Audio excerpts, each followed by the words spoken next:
गरीबदास ये वक्त जाता रोग इस पैरे नु, इस मनुष्य जीवन का समय, पैरा माने समय, ये हाथ से छूट गया फिर रोया करोगे कुत्ता बनकर, रात ने कुत्ता करा करो, उसको याद आता है बात बिगड़ गई सारी।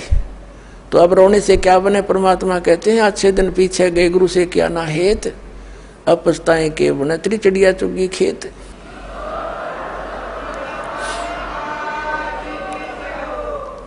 अब परमात्मा स्वयं ही वहां से चल कर आते हैं जहां वो भगवान रहते हैं, वेद गवाही देते हैं कि वहां से चलकर आता है, एक साधु रूप बनाकर कहीं भी प्रकट हो जाता। 3 प्रकार से परमात्मा हमारी धारण पोषण करता है। एक रूप में तो सतलोक में रहते हैं, स्थायी रूप में तेजो में शरीर मालिक का, करोड़ सूर्य मरादे करोड़ चंद्रमा से एक रूम की शोभा सतलोक में। अलखलोक में भिन्न शोभा है, परमात्मा एक ही है, रूप अनेक बना रहा वहां पर। फिर वो परमात्मा वहां से गति करके आता, अच्छी आत्माओं को मिलता है जो दृढ़ भक्त होते हैं। उन दृढ़ भक्तों में से कौन कौन है, किन किन को मिले? आदरणीय धर्मदास साहिब जी को मिले, आदरणीय मुल्कदास साहिब जी को मिले, आदरणीय नानक साहिब जी सिख धर्म के प्रवर्तक, आदरणीय नानक देव साहिब जी से मिले, आदरणीय दादू साहिब जी से मिले, आदरणीय गरीबदास साहिब गांव छुडानी जिला जज्जर वाले को मिले, आदरणीय गीसा दास साहिब गांव खेखड़ा जिला मेरठ उत्तर प्रदेश वाले को मिले, और अनेकों को मिले हैं। इनका तो मूल प्रमाण हमारे सदग्रंथों में हमारे पास उपलब्ध है। वैसे कोड वर्डों में सांकेतिक बहुत वर्णन और भी मिलता है, जैसे आदरणीय नामदेव जी को भी मालिक मिले थे आके, क्योंकि हम बच्चे उसी के हैं, वही आकर उसी को दया आती है। जो अच्छी आत्मा भक्ति की तरफ अग्रसर है, मिसगाइडेड है, उनको आकर मिलते हैं। कहीं भी आकर कोई भी लीला कर लेते हैं, उनको सतमार्ग बताकर फिर अंतर्ध्यान हो जाते हैं। यथार्थ ज्ञान सुनने के बाद वो प्राणी उल्टा नहीं हटता थे, सारा संसार एक तरफ हो जा। और वो परमात्मा भक्तमती बहन मीराबाई को मालिक मिले। वो दृढ़ भक्तों को मिलते हैं, जो पक्के भक्तों टस से मस ना होते, सारा संसार एक तरफ हो जाए। अपनात्मा हमने सारा इनकम्प्लीट स्पिरिचुअल नॉलेज सुन रखा है, कति अधूरा सधूरा सा, जिसका सिर पैर नहीं। तो इसको तत्व ज्ञान कहते हैं, जो सबको सेट करे और परिपूर्ण रूप से कथाओं को भी सही सुनाए। जैसे मीराबाई पिछले जन्म जन्मांतर की पुण्यकर्मी प्राणी थे, और काल उनको ऐसे स्थान पर पैदा कर देता है कि उनकी भक्ति कोई कर्ण ना दे। वो कैसे ठाकुरों के घर जन्म दे दिया, और राजस्थान के ठाकुर उस समय अपने आप को खुदा से नीचे नहीं मानते थे, अपनी बहन बेटियों को पर्दे में रखते थे, एक परंपरा थी उनकी। और स्वयं सब खेतों में या कहीं भी काम करना होता स्वयं करते थे। पशुओं का गोबर भी उठाकर बाहर कुड़ियों पर स्वयं डाला करते थे। अपनी बहन बेटियों को पर्दे में रखा करते, बाहर नहीं जाने देते थे। और कोई जाति थी तो उसको कलंकित माना जाता था, बहिष्कार करते थे, उसका बहुत विरोध करते थे, उसका बुरा हाल कर देते थे, यहाँ तक कि उसको मार भी देते थे। अब परमात्मा की आत्मा भगवान बन नहीं रह सकती, और पिछले संस्कार उसको टिकने नहीं देते, जिसके परिणाम स्वरूप वो आत्मा परमात्मा के लिए कहीं ना कहीं भटक रही होती है। काल ने जगह जगह एजेंट बैठा रखे हैं अपने। कहीं देखोगे कोई पूजा पाड़निया, कितने कोई पत्रालियाँ बैठा ला तेरी भविष्य बता दूँ, आजा बैठ जा धर दे 20 रुपये। फिर ये नकली संत, ये पंथ बना रखे नेरे, ये सारे एजेंट काल ने छोड़ रखे मिसगाइड करने के लिए। एक दयालु दाता हमारा पिता विधाता है, कबीर भगवान वो स्वयं आता है। वो जब ज्ञान देने लगता है तो विरोधी लोग असंख्य होते हैं। वो नकली संतों की जिनकी रोजी रोटियां बंद होने की संभावना हो जाती है, वो जनता को भड़का देते थे, हमें अपने पिता का विरोधी बना देते थे, अपने स्वार्थवश वो नकली, जिस कारण से वो खामियाना अभी तक हम भर रहे हैं, भोग रहे हैं। तो पुण्यात्मा मीराबाई की कसक बहुत ज़्यादा थी भगवान में। उसकी माँ भी धार्मिक थी। माता से उसने पता चला, श्री कृष्ण जी की मूर्ति बना करके वो उसके गुणों से परिचित होकर के भगवान श्री कृष्ण को अपना इष्ट रूप में मानकर पूजा करने लगी। अब जब उसका विवाह करने लगे तो उसकी माँ, उसने स्पष्ट कह दिया कि माता मैं दूसरी शादी नहीं कर सकती, मैंने तो ब्याह कर लिया भगवान से। तो नहीं माना, समाज का कारण था, जबरदस्ती उसका ब्याह कर दिया। विवाह एक बहुत अच्छे नेक व्यक्ति से हुआ और वो विवाह के 4 वर्ष के बाद उसके पति की मृत्यु होगी, मीराबाई के पति की। लेकिन उसने मीराबाई की प्रार्थना पर इतनी सुविधा दे दी थी कि मंदिर में जाने अलाउड कर दिया था। वो नगरी का राजा था, तो राजा के आगे विरोध कौन कर सकता है। उसके साथ में 2-3 नौकरानियां बहनें चली जाती थी, तो जिससे तो दूसरे ठाकुर लोग भी नहीं बोल सके, भी अकेली नहीं जाती है, 4-5 जाते हैं इसके साथ। और फिर राजा के सामने प्रत्येक व्यक्ति कुछ नहीं बोल सकता। अब वो मंदिर जाती थी, अटूट श्रद्धा थी भगवान में। अब परमात्मा कहते हैं सौ छल छिद्र मैं करूं अपने जन के काज, 100 छल छिद्र मैं करूं। अब क्या हुआ, दयालु है परमात्मा, सतगुरु आए दया करी, ऐसे दीन दयाल है ये हमारे परमात्मा। सतगुरु आते हैं ऐसे दीन दयाल हैं, अपनी आत्माओं को अपना रास्ता आप ही बताते हैं। एक दिन कुछ परमात्मा कबीर जी के शिष्य हो गए थे, रविदास जी और भी कई शिष्य हो गए थे, लेकिन रविदास जी उनके बहुत निकट रहते थे और वो चमार जाति से थे। आज से 600 वर्ष पहले ये छुआछूत चरम सीमा पर था और ये जो शेड्यूल कास्ट के जो व्यक्ति होते थे, अनुसूचित जाति यानी चमार हुए, जुलाहे हुए, इनसे अन्य विशेष कर सर्वण जाति बहुत इनको हे समझती थी, इनके निकट नहीं जाते थे। तो जिस रास्ते से मीराबाई जाती थी मंदिर में, उसी रास्ते में बीच में एक गरीब की झोपड़ी थी, आगे उसके साथ ही एक लंबा वैसे वन था, वृक्ष थे, खुला मैदान था। वहाँ परमात्मा कबीर जी और रविदास जी दोनों संत रूप में वहाँ सत्संग करने लग गए। अब मीराबाई जा रही थी मंदिर में और जब देखा जाते समय कि कोई साधु संत आए हैं, लोग इकट्ठे हो रहे हैं, वापस आई 1-2 घंटा मंदिर में अपनी करके पूजा अर्चना, तो वापस देखा तो वहाँ सत्संग हो रहा था। मीराबाई और सखियों ने सबने मिलकर सोचा चलो 2 वचन सुनते हैं, भगवान की चर्चा हो रही है। वो बैठ गई जाके।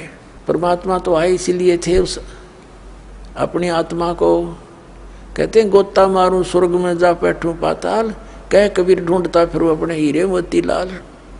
जैसे परमात्मा ने सबको ऐसे ही खोजा, तो मीराबाई सत्संग सुनने लगी। परमात्मा ने सत्संग वही किया जो राम और कृष्ण के बारे में वो किया करते थे। गुण तीनों की भक्ति में ये भूल पड़ो संसारे, कह कबीर निज नाम बिना कैसे उतरो पारे। 3 देव की जो करते भक्ति, इनकी कदे ना होवे मुक्ति। सारी कथा कहानी सुनाई भगवान ने, ब्रह्मा विष्णु महेश नासवान है, इनसे ऊपर कोई और परम शक्ति है, अपने को छुपा कर दाता बताया करते थे। मीराबाई को शौक लगा जैसे बिजली का झटका लगा करे, क्योंकि वो श्री कृष्ण की पुजारण थी, श्री विष्णु की पुजारण थी। पहली बार तो पुण्यात्माओं सबके साथ ऐसी घटना घटी। दास को भी ऐसा झटका लगा था, जब क्योंकि दास श्री कृष्ण और विष्णु का कट्टर पुजारी था, हनुमान जी के व्रत रखता था। श्याम जी हमारे दादा लाई वह गांव पूरी साजली पूजा वो भी करता था। तो पहली बार दास को भी बड़ा दुख हुआ था, लेकिन सहन करके फिर आगे जानने की चेष्टा की तो हृदय के पट खुल गए, स्पष्ट दिखाई देता। पहले मोतियाबिंद था, हमारा ऑपरेशन हो गया, अब हृदय वाली आंखें काम करने लगी। अब मीराबाई को बड़ा दुख हुआ। सत्संग के बाद कहने लगी महाराज जी आप क्या बात कह रहे हो, क्योंकि पुण्यात्मा कोई भी जो प्रसन्न भी करते हैं वो सभ्य तरीके से करते हैं। कहने लगी महाराज जी हमने तो कभी ये बात सुनी नहीं, आप जो बता रहे हो। तब परमेश्वर ने कहा बेटी जो नहीं सुनी वही सुनाने आया हूँ मैं। जो तुमने सुना है वो लोकवेद है, दंत कथाएं हैं। ये राम कृष्ण की आप मृत्यु होती है, तो प्रश्न किया उस देवी ने कि भगवान आप कैसे कह रहे हो। भगवान श्री कृष्ण जी ने मोरध्वज राजा के पुत्र ताम्रध्वज को आरे से चिरवा कर जीवित कर दिया, आप कैसे कह रहे हो कि वो कुछ नहीं कर सकते। परमात्मा ने कहा बेटा मैं ये नहीं कह रहा कुछ नहीं कर सकते, पर ये तुम्हें मुक्ति नहीं दे सकते। फिर इनकी सामर्थ्य देख लो। मोरध्वज राजा का लड़का तो श्री कृष्ण ने जाके जीवित कर दिया क्योंकि उसके सांस शेष थे, उसकी आयु शेष थी, इतना ये कर सकते हैं। ये तो एक जादूगर कर देता है, छोटे मोटे साधु संत कर देते हैं। लेकिन श्री कृष्ण जी जब कहाँ गई थी उनका वो सामर्थ्य, जब उनका सगा भांजा अभिमन्यु महाभारत के युद्ध में चक्रव्यूह में मारा गया था।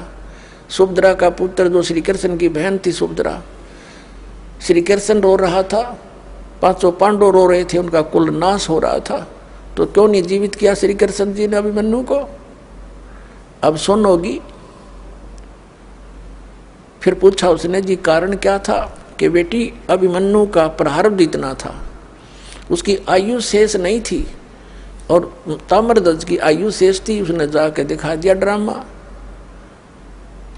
तो सेम गिवा एकदम, क्योंकि मालिक के जो ज्ञान है ये सटीक उदाहरण है। वह घर चली गई तो कहने लगी जी, फिर उसने कहा परमात्मा से, फिर दूसरा प्रश्न किया कि मुझे भगवान कृष्ण साक्षात दर्शन देते हैं, मैं उनसे बातें भी करती हूँ। परमात्मा ने कहा बेटी तू अपने कृष्ण जी तो पूछ लिए, ये देवता हैं, ये झूठ नहीं बोला करते, सच्ची बताओगे तेरे को।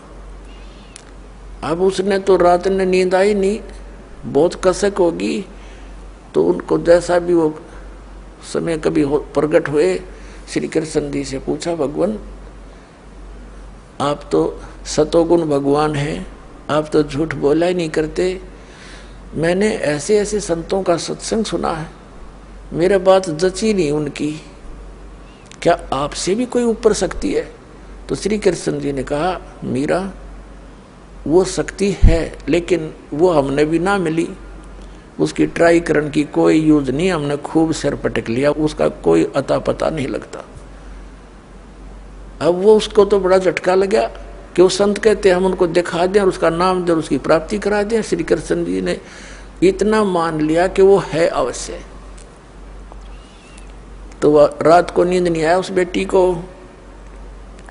अगले दिन फिर पहुंच गई सत्संग में, वहीं बैठ गई। फिर सारी 2-3 दिन लगातार मालिक सत्संग करते रहे, फिर चले गए। हाँ फिर क्या हुआ, मीराबाई को प्रेरणा हुई कि भगवान मुझे उपदेश दे दो। परमात्मा ने कहा बेटा पहला काम है इस भक्ति मार्ग का प्रथम कदम गुरु होना चाहिए, सतगुरु हो, सच्चा ज्ञान वाला हो। तो मीराबाई ने कहा भगवान दीक्षा दे दो। अब परमात्मा ये देखना चाहते थे, या ठाकुरों की लड़की, इसमें भगवान की कितनी चाह है। ये परमात्मा को प्रमुख मानती है या समाज को, लोक लाज को। परमात्मा ने पता था कि वो दीक्षा मांगेगी, इतना ज्ञान सुने बाद तो पुण्यात्मा का कलेजा हिल जाता है। रविदास जी से कह दिया कि तू मीराबाई को नाम दे दिए, प्रथम मंत्र मैंने तुझे बताया, केवल इस को देना, आगे तेरे को आदेश भी नहीं है, और मैं तेरे पास भेजूंगा जब यह दीक्षा लेना आवेगी, और तू इसकी परीक्षा लेना, तब देना इसको नाम।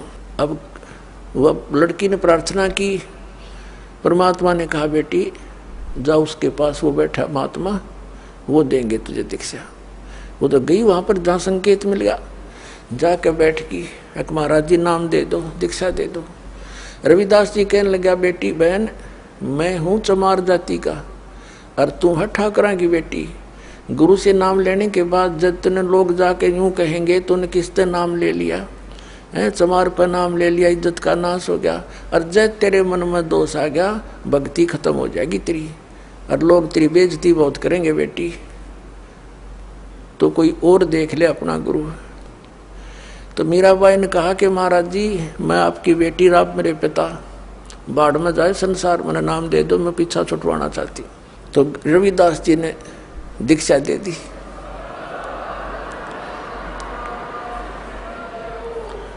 अपने आत्माओं भक्तों के लक्षण ये होते हैं, वो लोक लाज नहीं करते, परमात्मा की वाणी में भी गरीबदास साहिब बताते हैं, लोक लाज ना कीजिए निर्भय हो रहिए, और यो मन चावे राम को तो दासा तन करिए। कहते हैं लोक लाज ना कीजिए निर्भय हो रहिए, जय मन चावे राम को दासा तन करिए। स्वान स्वरूप संसार है कुछ कर सी नाही, शीस महल को देख करिए भौंक भौंक मर जाही। सत्संगी संग ना तजय चितराम बसाई। नित्यानंद जी महाराज संत हुए हैं, उन्होंने कहा है कि लोक लाज मर्याद जगत की तरण जो तोड़ बगावे। ये लोक लाज मर्याद जगत की नौगे तरण की तरह डिकड़े की तरह तोड़ के फेंक दे, तब कोई राम भगत गत पावे। तो साधु संतां के पिछले उदाहरण देख लो, उन्होंने लोक मर्यादा कति नहीं करी। जैसे आदरणीय नानक साहिब जी हिंदू धर्म में थे, अरोड़ा खत्री इनके घर जन्म था इनका, और रामकृष्ण के पुजारी थे। परमात्मा मिले तो पूरा उसी दिन त्याग दिया था, परमात्मा के दर्शन कर आते ही सब छोड़ दिया, और पूरा विरोध हुआ था उसका हिंदू समाज में, होने दे, कति परवाह नहीं करी। ये दृढ़ भक्त होते हैं जिनको भगवान आकर मिलते हैं। तो मीराबाई ने कहा भगवान मुझे नाम दे दो, आप मेरे पिता मैं आपकी बेटी, कुछ हो मेरे साथ वो संघर्ष, आप मेरे साथ रहोगे, मैं आप झेलूंगी सब कष्टों को, पर परमात्मा के लिए मैं कुछ भी कर सकती हूँ। अब प्रथम मंत्र दे दिया रविदास जी ने, और फिर 10 महीने में 20 दिन में फिर आने लगे सत्संग करने। तो सत्संग उस दिन तो भगत पक्के आते हैं। सत्संग विशेषकर परमात्मा रात्रि में भी करते थे और दिन में भी करते थे। दिन में कम, रात्रि में ज़्यादा करने लगे, क्योंकि दिन में काम में समय नहीं मिलता भक्तों को, व्यक्तियों को। रात्रि तो अपनी ही होती है, अपने ही नींद से समय निकाल लेते हैं। अब पहले तो वो दिन में मंदिर में जाती थी, अब रात्रि ने सत्संग में जाने लगी, दोनों टाइम, दिन में भी रात में भी। अब पहले तो उसका पति था, उसको साथ देता था, कोई बोलने वाला नहीं था। अब उसकी मृत्यु के बाद उसका देवर बन गया वहाँ का, उस नगरी का राजा। उसने मीराबाई को बहुत समझाया कि तू अब मत जाया कर, पहले तो तेरा पति था, अब लोग पता नहीं क्या क्या बात बनाते हैं, हमारी इज्जत का नाश कर देगी तू। उसने कोई परवाह नहीं करी थी, मंदिर में जाती रही। और फिर लागी और रात ने सत्संग में जान। इस बात का उसके देवर ने घना मलाल हो गया, घना दुख मान लिया कि इसको तो मार दे तो अच्छा है, और इसने तो इज्जत का नाश कर दिया। तो क्या किया उसने, क्या किया,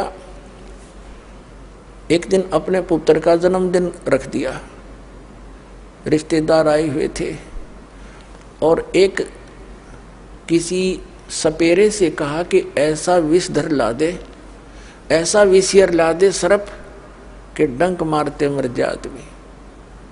उसने वैसा ही ला दिया, राजा का हुक्म था, और एक डिब्बे में बंद करके ऊपर लिख दिया 9 लखा हार।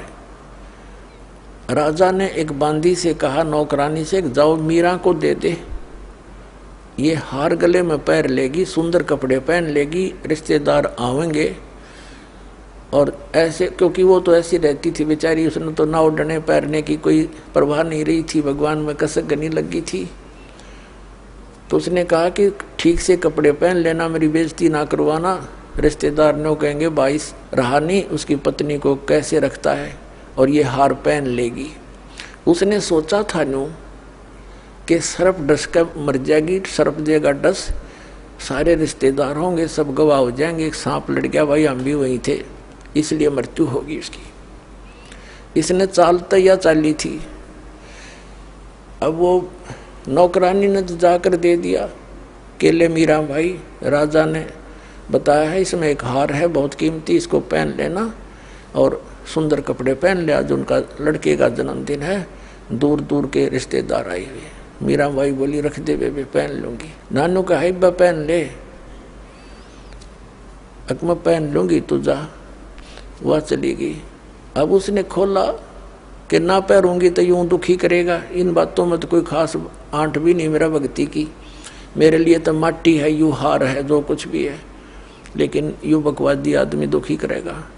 तो उसने अपना धोए दाए कपड़े पहन के वो हार गले में पहन के बैठ गई कि जब वहाँ जाएंगे इकट्ठे में चली जाऊंगी, जहाँ इकट्ठा होना है पार्टी में। अब 5-7 मिनट के बाद वो आया।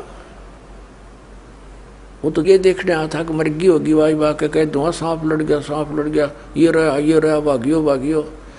अब उसने जाकर देखा कि वो मीराबाई गले में सुंदर हार पहने बैठी।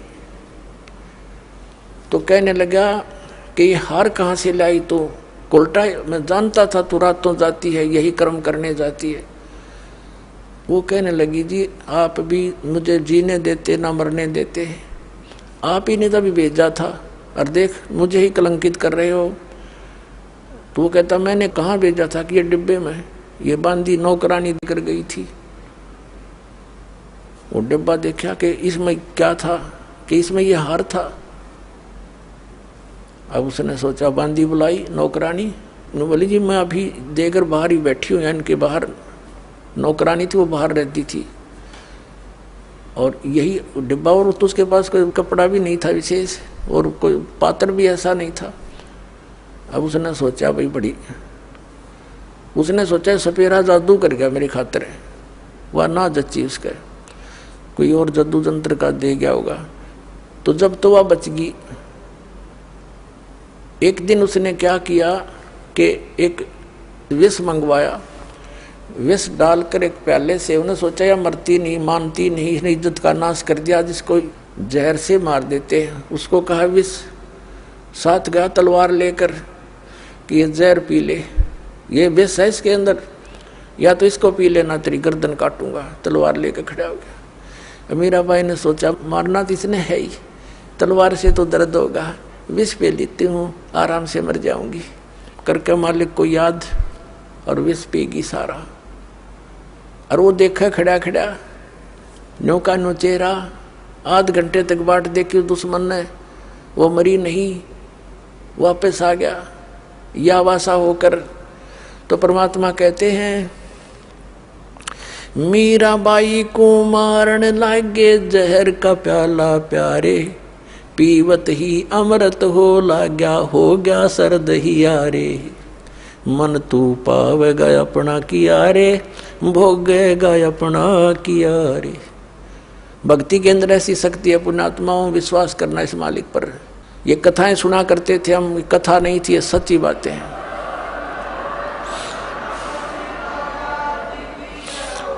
कहाँ तो विष ने मारना था, कहते हैं पीवत ही अमृत हो गया और हो गया सर्द ही यारे। कहाँ तो विष ने बेचैनी पैदा करनी थी और कहते हैं ठंडक सी होगी उस बेटी की अंतःकरण में। अब उसने सोचा भाई ना तो या मारे तो मरती उसके देवर ने, अब इसका के इलाज करो। इसने तो हमारा बट्ठा बैठा दिया इज्जत का। उसने उसकी माँ बुला ली, मीराबाई की उससे कहा कि मौसी तू समझा दे इसने। और माँ की बात बेटी मान लिया करती है। तो माँ ने बहुत समझाया, बेटी देख इधर उधर जाती है, हमारी तकरार होती है, तो अपनी भक्ति यहाँ कर ले। और वहाँ 100 प्रकार से उसने जैसे तैसे माँ बेटी को समझाती है, अपने सारे जंतर मंत्र कर दिए पर वह ना मानी।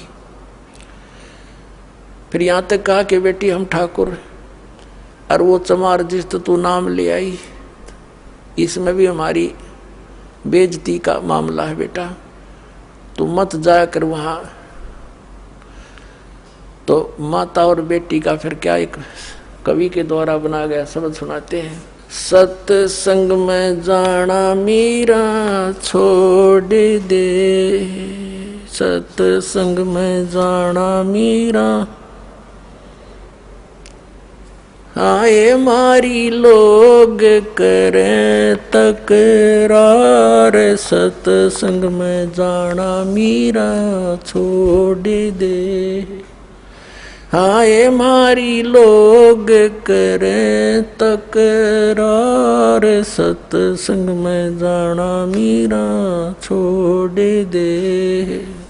सत्संग में जाना मीरा छोड़ दे, हाय मारी लोग करें तकरार, सत्संग में जाना मीरा छोड़ दे। सत्संग में जाना मेरा ना छूटेरी, सत्संग में जाना मेरा ना छूटेरी। हारी चाहे जड़ के मरो संसार, सत्संग में जाना मेरा। हारी चाहे जल के मरो संसार, सत्संग में जाना मेरा। थारे सत्संग के राह में है, थारे सत्संग के राह में है। आए वहाँ पर रहते हैं काले नाग, कोई कोई नाग तन डस लेवे। आए वहाँ पर रहते हैं काले नाग, कोई कोई नाग तन डस लेवे। जब गुरु जी की मेरे फेरी, जब गुरुओं की मेरे फेरी। आरी व तो सर पे गंडे वे बने जाव, सत्संग में जाना मेरा ना छूटेरी। हारी व तो सर पे गंडे वे बने जाव, सत्संग में जाना मेरा। सत्संग में जाना मीरा छोड़ दे, सत्संग में जाना मीरा छोड़ दे। आए मारी लोग करें तकरार, सत्संग में जाना मीरा छोड़ दे। सत्संग में जाना मेरा ना छूटेरी, सत्संग में जाना मेरा ना छूटेरी। हारी चाहे जड़ के मरो संसार, सत्संग में जाना मेरा। थारे सत्संग के राह में है। वह माता डराना चाहती है बेटी को, तुम्हारे सत्संग के राह में आए वहाँ पर रहते हैं बब्बर शेर, कोई कोई शेर तन खा लेवे। रहते हैं बब्बर शेर, कोई कोई शेर तन खा लेवे। जब गुरु जी की मेहर होवेरी, जब सतगुरु जी की मेहर होवेरी। आरी वो तो शेरों के गिदड़ बने जावे, सत्संग में जाना मेरा ना छुटेरी। हारी वे तो शेरों के गिदड़ बने जावे, सत्संग में जाना मेरा ना छुटेरी। थारे सत्संग के बीच में है, थारे सत्संग के बीच में आए वहाँ पर रहते हैं साधु संत, कोई कोई संत तन ले रमे। आए वहाँ पर रहते हैं साधु संत, कोई कोई संत तन ले रमे। तेरे री मन में माता पाप हैरी, तेरे री मन में माता पाप हैरी। वो संत मेरे माँ बाप हैरी, वो संत मेरे माँ बाप हैरी। हारी वे तो कर देंगे बेड़ा पार, सत्संग में जाना मेरा ना छुटेरी। हारी वे तो कर देंगे बेड़ा पार, सत्संग में जाना मेरा ना छुटेरी। सत्संग में जाना मेरा छोड़ दे, सत्संग में जाना मेरा छोड़ दे। हाय मारी लोग करें तकरार, सत्संग में जाना मेरा छोड़ दे। सत्संग में जाना मेरा ना छोटे री, सत्संग में जाना मेरा ना छोटे री। हारी चाहे जड़ के मरो संसारे, सत्संग में जाना मेरा ना छूटे री। वो तो जाते चमारे है, वो तो जाते चमारे है, इसमें हमारी आर है, इसमें हमारी आर है। तेरे री लिख माता चमार है री, तेरे लिख माता चमार है री। मेरा सिरजन और हरी, मेरा सिरजन और हरी। हरी व तो मीरा के गुरु रविदास, सत्संग में जाना मेरा ना छूटे री।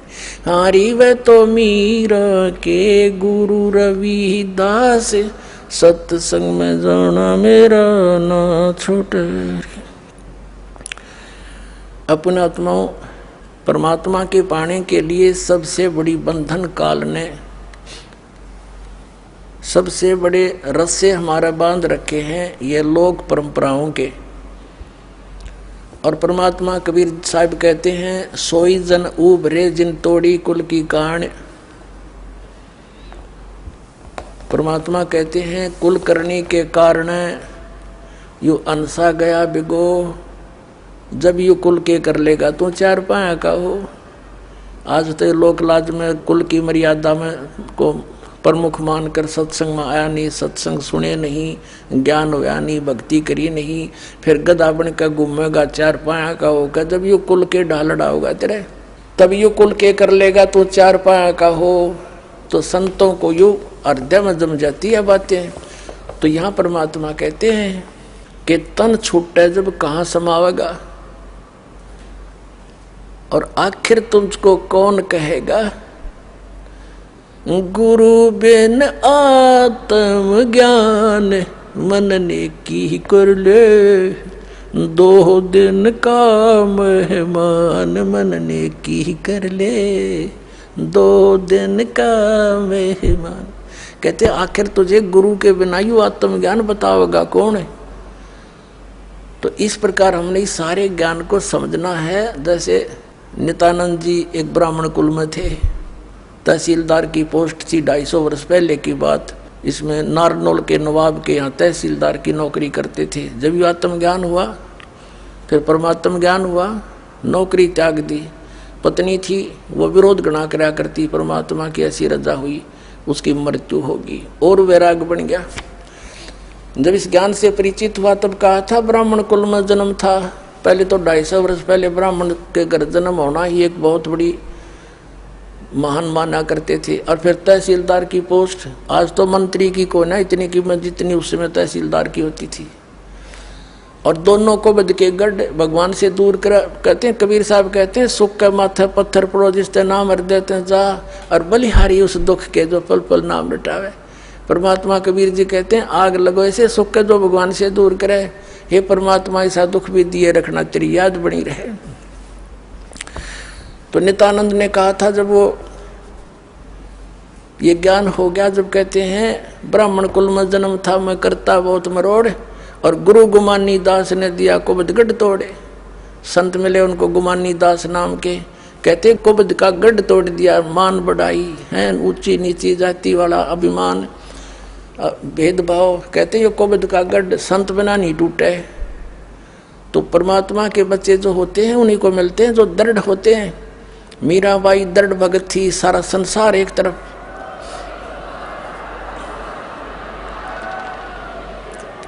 अपने आत्माओं मीराबाई ने देखा है, रोज बकवाद करता है ये, कभी मारने की चेष्टा करता, घर त्याग कर चली गई, वृंदावन में रहने लगी। तो वहां परमात्मा फिर मिले जाकर उसको दूसरा रूप बनाकर, और ज्ञान से उसे पूछा, जैसे धर्मदास जी को मिले थे। तब उस बेटी की फिर आंखें खोली, बेटा इससे आगे और भी नाम है, ये तो प्रथम मंत्र दिया है, इसके आगे सतनाम है, वो ग्रहण कर, उसको मैं दे सकता हूँ और किसी के पास नहीं है। तब मीराबाई ने परमात्मा कबीर जी से फिर मंत्र लिया, तब उसका कल्याण हुआ। बोलो सतगुरुदेव।